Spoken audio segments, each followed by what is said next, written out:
देख लो, गलत हाथ मत उठा देना, मैं किसी को भी उठा के सुन लूंगा। कितने बच्चों को गायत्री मंत्र आता है? चलो जी, है 50-60 बच्चे। कितने बच्चे यज्ञ में बैठते हैं? यज्ञ में बेटे आधा हाथ को उठा रखा है, कभी कभी बैठती है, है? अच्छा, चलो बहुत बढ़िया। तो आप में से कितने बच्चों को विश्वानी देव का मंत्र आता है? चलो, विश्वानी देव के मंत्र में 15-20 बच्चे हैं। चलो कोई बात, अभी आपकी आयु छोटी है और 1-2 साल में आ जाएगा। 1 साल में यहाँ यज्ञशाला बनाने का प्रयास करेंगे और फिर मैं ज्योति बसु जी से कहूँगा कि यह दैनिक यज्ञ करो और जिस बच्चे का उस दिन जन्मदिन हो उसको यहाँ कुछ ना कुछ दो। उनको देने के लिए मैं भिजवाऊंगा MDH की ओर से।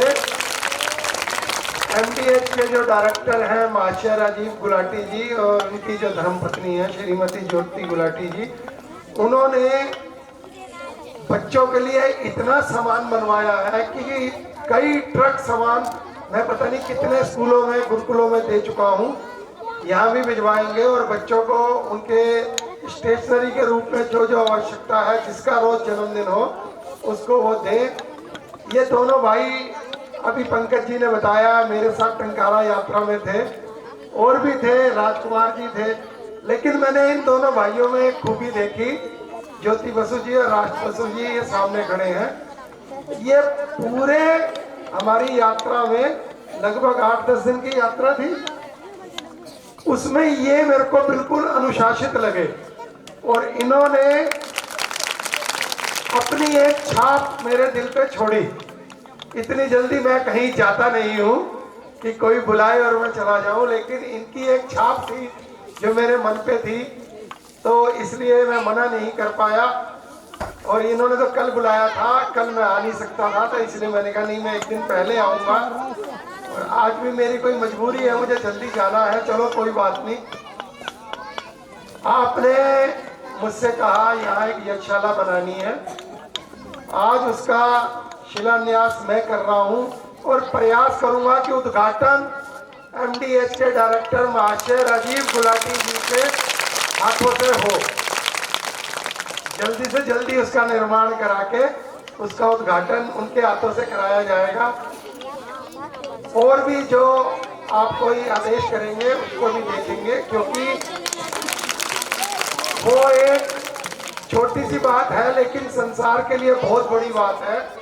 वो ये कहते हैं मैं जो धन कमाता हूँ उसकी मेरे को कितनी जरूरत है, तो कहते हैं मेरे लिए तो उसका 2% ही काफी है, बाकी पैसा सब आर्य संस्थाओं में, आर्य समाजों में, गुरुकुलों में, गौशालाओं में, इनमें लगाओ और खूब काम करवाओ। जितने लोग काम करने वाले हैं सबको काम पे लगा दो। जो व्यक्ति आपको दिखता है कि ये कार्य कर सकता है, उन सबको कहते हैं कार्य दे दो कि वो करें, खाली ना बैठे। तो इस चीज का भी ध्यान रखते हुए मैंने उनसे अभी कुछ दिन पहले कहा था कि 2 गुरुकुल बनाने हैं, तो उन्होंने कहा कितनी जमीन लेनी है, तो मैंने कहा एक के लिए 5 एकड़, एक के लिए 8 एकड़। उन्होंने कहा क्या रेट है वहां पर जहां बनाने हैं? मैंने कहा जी हरियाणा में बनाने हैं, वहाँ 1 करोड़ रुपए एकड़ का रेट है। तो उन्होंने कहा 13 एकड़ जमीन हो गई, 13 करोड़ की तुरंत खरीदो। तो 1 महीने में इसको खरीद के इस पर निर्माण चालू करो।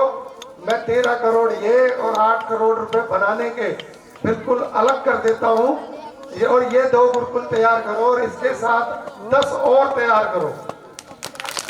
और गुरुकुल ऐसे होने चाहिए जिसमें बहुत अच्छे घरों के लोग आके ये कहें कि हमारे बच्चों को इसमें रख लो। अभी तक गुरुकुलों की वो दशा हमारी 10-20% हुई है।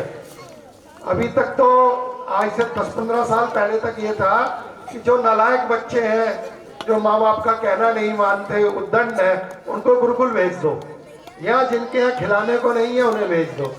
लेकिन अब लोगों की मानसिकता बदल रही है, क्योंकि देश में शासन भी ऐसे लोगों का आ रहा है। अभी पीछे आपके प्रदेश के मुख्यमंत्री योगी जी महाराज ने अपने सारे डीएम की मीटिंग ली थी और उनसे ये बोला था कि आपके क्षेत्र में जितने गुरुकुल हैं सब में जाओ और देखो किस किस को किस किस चीज की आवश्यकता है वो पूरी करो। देखो ये बहुत बड़ी बात है, अगर प्रशासन ये बात बोले तो अब लोगों को समझ आ रहा है ये मेघालय की शिक्षा पद्धति किसी काम की नहीं है। किसी बच्चे के जीवन में साइंस काम नहीं आती, सोशल स्टडी काम नहीं आती, थोड़ा बहुत मैथ काम आता है, ज्यादातर विषय काम नहीं आते। तो ऐसे विषय पढ़ाने का क्या फायदा। किसी भी स्कूल में ये नहीं सिखाया जाता कि इंसान कैसे बनना है। बस माँ बाप सोचते हैं बच्चा पैसे कमाने की मशीन बने और वो पैसा कमाने की मशीन बनाने के लिए खूब पैसा लूटते हैं।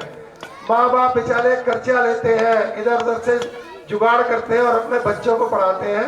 लेकिन वो समय अभी दूर नहीं है, बहुत जल्द वो समय आएगा कि सभी लोग अपने बच्चों को गुरुकुलों में भर्ती कराएंगे, गुरुकुलों में पढ़ाएंगे और हम ऐसे ही गुरुकुलों का निर्माण करेंगे। एमडीएच परिवार ऐसे कार्यों के लिए सदैव आगे रहता है। दिन रात उनकी सोच एक ही है कि किस तरह से इस देश का आने वाला भविष्य जो है वो शिक्षित हो और वो शिक्षा दी जाए जो जीवन में उनके काम आए। हम किनके पूर्वज हैं आप बताओ, हम किनके पूर्वज हैं? हम रामकृष्ण के पूर्वज हैं या किसी और के हैं? हाँ जी बच्चों, हम अपना पूर्वज किसको मानते हैं? ऋषि मुनियों को मानते हैं या ईसा मसीह को मानते हैं? हम अपना पूर्वज किसको मानते हैं? हमारे पूर्वज हैं रामकृष्ण, ऋषि मुनि, सब ये सबका एक गोत्र होता है। आप अपने घर जाके अपने माता पिता से पूछना, वो गोत्र किसी ऋषि के नाम से होगा, ना कि किसी मुसलमान मौलवी मुल्ला या किसी ईसाई धर्मगुरु के नाम से। तो हम जिनकी संतानें हैं वो जो सिखा गए हमें वो सीखना है, वो पढ़ना है, तभी ये देश बचेगा और इस देश को आगे बढ़ाना है। बस आपके लिए इतना बहुत है। धन्यवाद। ओम शांति।